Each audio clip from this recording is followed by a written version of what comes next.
안녕하세요. 보나의 일본어입니다. 일본 취업 생각하고 계신 분들이 취업을 결정하실 때 저희의 경험이 꼭 도움될 거라고 생각해서 영상을 찍어봤는데요. 저희라고 하면 제가 유학 7년, 비즈니스 5년 했고요.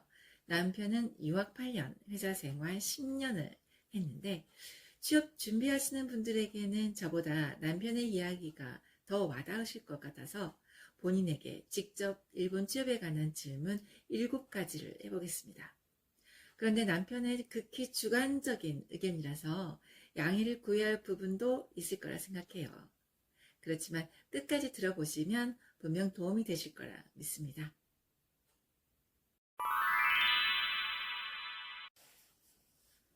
자기소개 부탁드립니다.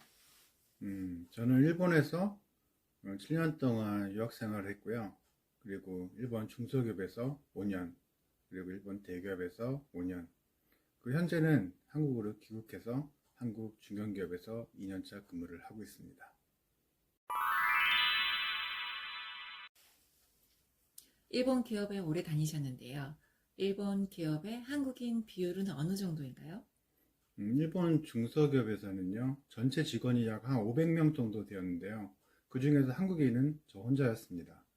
그리고 대기업에서는 음, 약 한 2,000명 정도 직원이 있었는데, 그 중에서 한국인은 한 4명 정도 있었습니다. 네.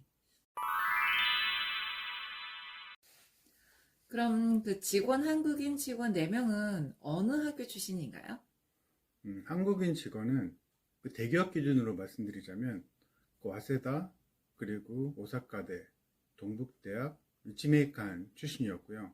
그리고 회사 전체적으로 봤을 때는 규슈대, 동북대 그리고 오사카대 출신이 압도적으로 많은 비중을 차지하고 있었습니다.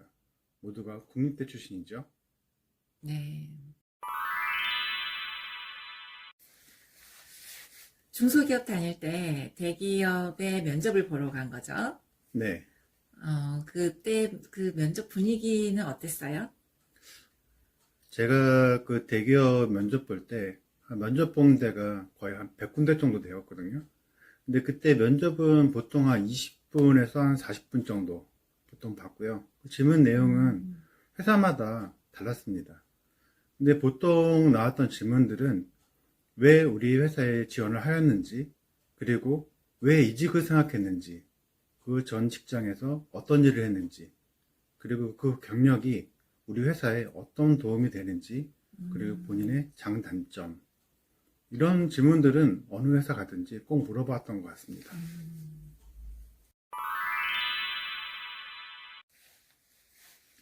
그럼 일본에서는 대기업, 한국에 와서는 중견기업에 다니고 있는데 일본 기업하고 한국 기업을 비교했을 때 어떻게 분위기라든지 좀 다른 게 있나요?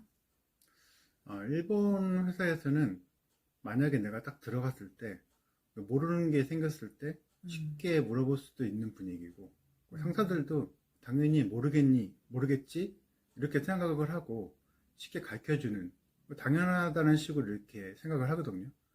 그리고 일본 사람들의 생각이, 이 사람이 이제 우리 회사를 들어왔으면 음, 좀 처음부터 이렇게 기초를 잘 다져서 앞으로 우리 회사에 뿌리를 내리도록 하겠다, 약간 이런 음, 식의 생각을 음, 갖고 음, 있습니다. 음, 그렇기 때문에 이게 처음에 좀 모른다고 해서 당황하지도 음, 않고, 그리고 하나씩 배워가면서 나도 조금 성장하는 느낌이 드는데, 음, 한국은 제가 이직하자마자 3개월간 회사에 대해서 공부하고 뭐 어떤 거에 대해서 일을 하면서 자기 개발을 하라고 이렇게 말씀했거든요. 네. 근데 그 다음에는, 연수 기간이었죠. 3개월. 예, 그리고 바로 이제 성과를 내기를 기대를 하더라고요. 그래갖고 약간 문화도, 일본은 하나를 하더라도 늦게 하더라도 조금 정확하게 하기를 원하고, 한국은 정확한데 좀 음, 빨리빨리 하기를 원하는, 빨리 약간 성과를 냈으면.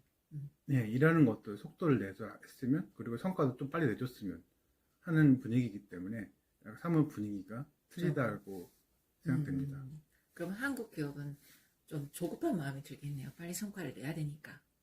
한국 기업은 급하죠. 급하니까 조금 실수가 많은 사람들은 실수하기도 쉽고, 음. 예, 좀 생각 자체가 틀린 것 같습니다. 근데 일본은 아직까지 그 시스템이 종신고용 그 시스템이 약간 그 잔재가 남아있어 갖고 사람들이 이 사람이 우리 회사 들어와서 잘 그만둔다는 생각을 안 하고 일을 하거든요. 근데 한국은 이직도 많이 하고 사람들이 이탈도 많고 그리고 들어오는 사람도 많기 때문에 이 사람이 평생 우리 회사에서 일할 거라는 생각을 안 하고 일을 한다고 저는 생각을 합니다. 그렇기 때문에 언제 본고사 퇴직을 당할지도 모르고 약간 불안한 분위기라고 말씀드릴 수 있습니다. 아, 일본에 비해서 불안한 분위기다. 네, 좀 일본은 근무 환경도 편하고 내가 언제 권고사직 당할지 모른다 이런 분위기는 없다는 네, 말이네요. 네. 네. 자, 그러면 지금까지 들어봤을 때 일본 기업이 조금 더 일하기 편한 분위기인 것 같은데 왜 한국에 오기로 결정을 했나요? 제가 일본에서 가족하고 계속 같이 생활을 했었는데 가족이 좀 몸이 안 좋아서 먼저 한국을 들어오게 되었고 2년 정도 일본에서 혼자 생활하게 되었습니다. 근데 가족과 같이 살고 싶어서 한국으로 이직을 했습니다. 그런데 가족이 일본에 계속 있었다면 나도 일본에서 그 대기업에 계속 다녔을 거라고 생각됩니다.